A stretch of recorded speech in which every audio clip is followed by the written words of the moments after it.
ಒಂದು ಒಂದು ತಿಳುವಳಿಕೆ ನಡವಳಿಕೆ ಆಗ್ಬೇಕು ಅಂತ.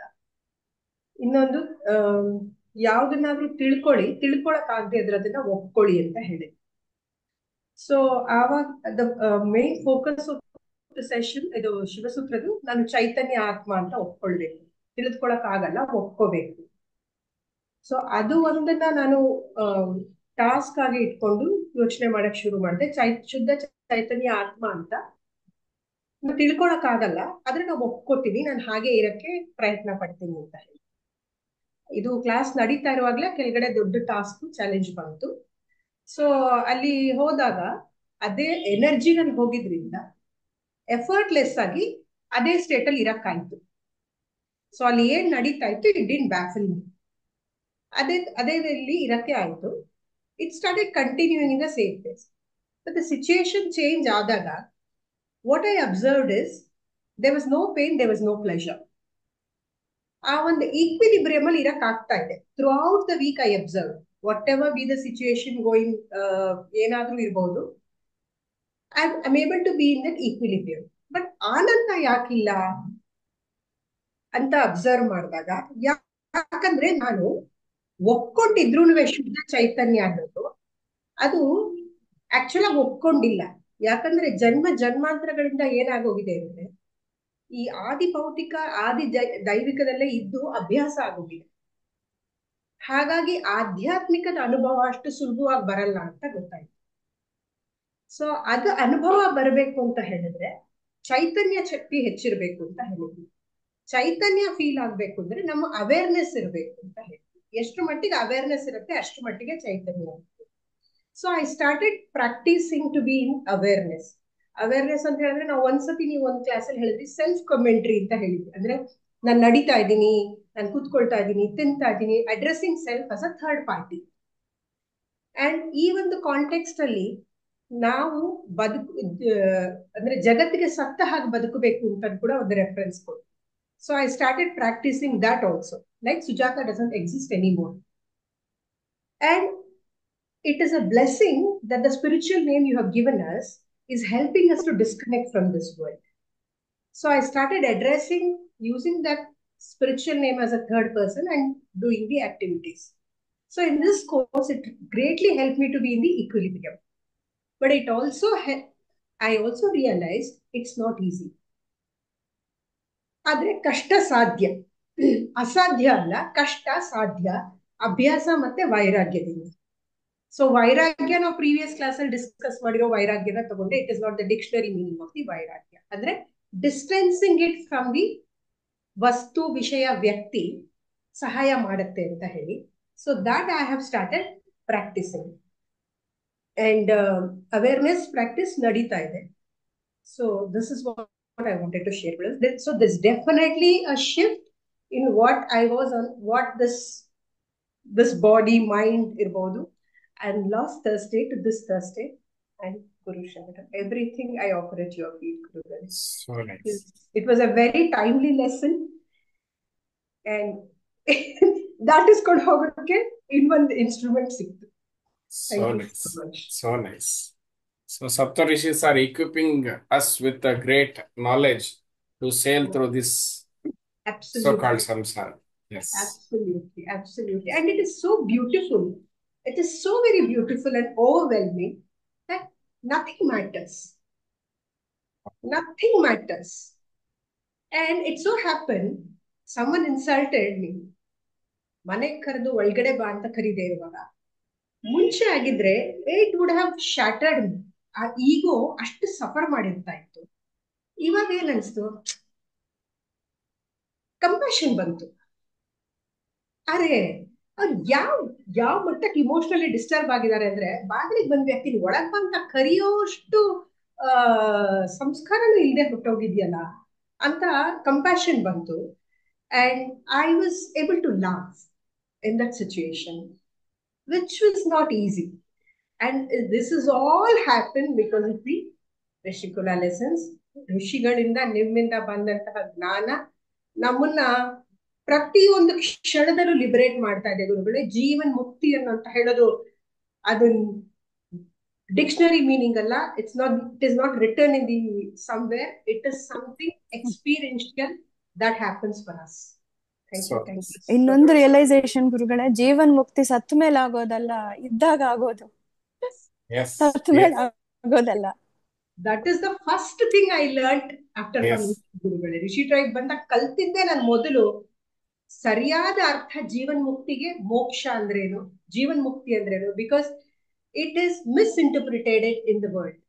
It is been projected very high, very different. That is something, ಏನೋ ಆಕಾಶ ಪುಷ್ಪ ನೀವ್ ಯಾರು ಟಚ್ ಮಾಡಕ್ ಆಗದೇ ಇಲ್ಲ ಅಂತ ಇದೆ.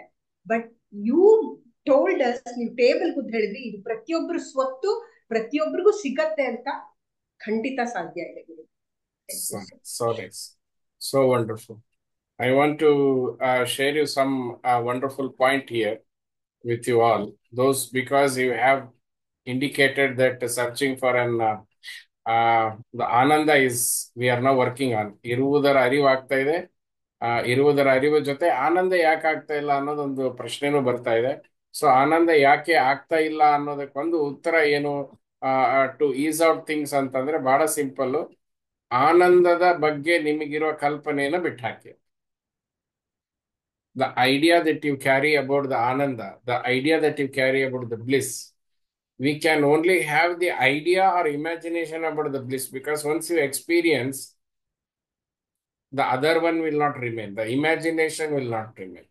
Now, the knowledge about Ananda will not remain anyway. See, once you experience, why do you need other knowledge? ಅನ್ನ ಮಾಡೋದು ಗೊತ್ತಾದ್ಮೇಲೆ ಅನ್ನ ಮಾಡೋದು ಹೇಗೆ ಅನ್ನೋ ಜ್ಞಾನದ ಅವಶ್ಯಕತೆ ಎಲ್ಲಿರುತ್ತೆ. ಹಾಗೆ ಆನಂದದ ಅನುಭೂತಿ ಆದ ತಕ್ಷಣ ಆನಂದದ ಅನುಭೂತಿ ಆಗಬೇಕು ಅಂತಂದ್ರೆ ಫಸ್ಟ್ ಆನಂದದ ಬಗ್ಗೆ ನನ್ನ ಒಂದು ತಿಳುವಳಿಕೆ ಏನಿದೆ ಅದು ಡ್ರಾಪ್ ಆಗ್ಬೇಕು. ಇಲ್ಲಾಂದ್ರೆ ಇದನ್ನ ಶಿವಸೂತ್ರದಲ್ಲಿ 2ನೇ ಭಾಗ ಏನ್ ಹೇಳುತ್ತೆ, ಜ್ಞಾನಂ ಬಂಧಃ. ಆ ಜ್ಞಾನಂ ಬಂಧದಲ್ಲಿ ಈ ವಿಷಯ ಬರುತ್ತೆ. ನಮ್ಗೆಲ್ಲಾನು ಕೂಡ ಮೆಂಟಲ್ ಪ್ರೊಜೆಕ್ಷನ್ ಅಲ್ಲಿ ಕೊಟ್ಬಿಟ್ಟಿದ್ದಾರೆ. ಆನಂದ್ರೆ ಹಿಂಗೆ, ಶಿವ ಅಂದ್ರೆ ಹಿಂಗೆ, ದೇವ್ರಂದ್ರೆ ಹೀಗೆ, ವಿಷ್ಣು ಅಂದ್ರೆ ಹೀಗೆ, ಲಕ್ಷ್ಮಿ ಅಂದ್ರೆ ಹೀಗೆ, ನಾಮರೂಪದಿಂದ ತುಂಬಿಟ್ಟಿದ್ದಾರೆ. ಸೊ ಹೀಗಾಗಿ ಆ ತುಂಬಿದ್ದನ್ನ ನಾವು ಖಾಲಿ ಮಾಡ್ಕೊಳ್ಳೇಬೇಕು. ಮತ್ತೆ ಈಗ ನಾವ್ ಏನೇ ಆದ್ರೂ ಅದಕ್ಕೇನೆ ultimate teaching should not come from the words. Maybe one day you all sit in silence. Maybe I speak for some time and I will also sit in silence, and that in divine silence everything will be transmuted. I wish to see that. And second thing, what Mahadev Pushpa shared her experience. You lived the way of the Buddha. The Buddha lived this way. Now let us put Buddha into your system. He walked into someone's house and someone will not invite him. And Buddha smiles like you. He smiles because of the two reasons. One, he understands the pain and the mentality and whatever is happening with that person. What could have made him not to invite a person?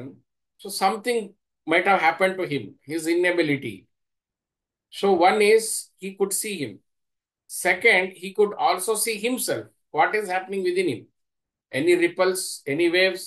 No, it need not to be, because it is not my problem. Not inviting me is their problem, because they also have a problem. Let me have a compassion for that. This is how Buddha lived. When this village people were scolding him, he used to, say, please ಬೇಗ ಮುಗಿಸಿಪ್ಪ, ನಮ್ಮ ಮುಂದಿನ ಹಳ್ಳಿಗೆ ಹೋಗ್ಬೇಕು. ಅವರು ಸುಮ್ಮನೆ ಕಾಯ್ತಾ ಇರ್ತಾರೆ, ಅವ್ರಿಗೂ ಬೈಯೋದಿರುತ್ತೆ. ಅವ್ರ ಅಷ್ಟೊತ್ತು ಕಾಯೋದು ಬೇಡ, ನಿಮ್ದು ಬೈಯೋದಂತ. ಆವಾಗ ಹಳ್ಳಿಯವ್ರು ಹೇಳ್ತಾರೆ, ಏನಪ್ಪಾ ನಾವು ಇಷ್ಟೆಲ್ಲ ಕೆಟ್ಟ ಕೆಟ್ಟದಾಗ ಬೈತಾ ಇದ್ರು ಕೂಡ ನಿನ್ ಕಿವಿಗೆ ಹೋಗ್ತಾ ಇಲ್ವಾ ಅಂತ.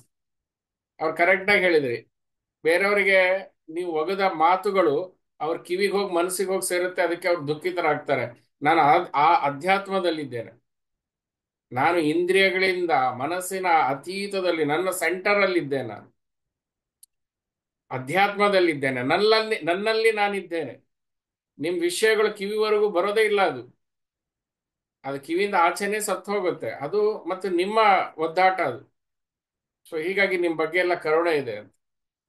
So if you can live this way with the world, you are living with your sense. So ಏನಾಗಬೇಕು ಪ್ರಪಂಚದಲ್ಲಿ ಇರಬೇಕಾದಾಗ, ಪ್ರಪಂಚದಲ್ಲಿ ಏನೇ ಆಗು ಹೋಗುಗಳು ನಿಮ್ಮೊಳಗಡೆ ಯಾವ ತರಂಗಗಳನ್ನು ಸೃಷ್ಟಿಸ್ತಾ ಇದೆ ಅಂತ ಆವಾಗ ಒಂದು ಎಚ್ಚರ ಕೊಡ್ತಾರೆ ಸಾಧು ಸಂತರು.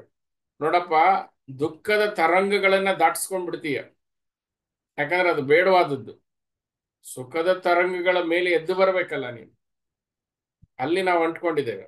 ಜೇನು ತುಪ್ಪಕ್ಕೆ ನೊಣ ಹೇಗೆ ಸಿಕ್ಕಾಕೊಂಡಿರುತ್ತೆ, ದುಃಖದ ತರಂಗ ಯಾರೂ ಬೇಡ. ಜನ್ಮ ಜನ್ಮಾಂತರದಿಂದಲೂ ನಮ್ಗೆ ಅಭ್ಯಾಸ ಇದೆ ರಿಜೆಕ್ಷನ್. ಬಟ್ ಸುಖದ ತರಂಗಗಳು ಎದ್ದಾಗ ನಿನ್ನ ನಿಜವಾದ ಪರೀಕ್ಷೆ ಇರೋದು ನಿನಗೆ ಅವಮಾನ ಮಾಡಿದಾಗಲ್ಲ.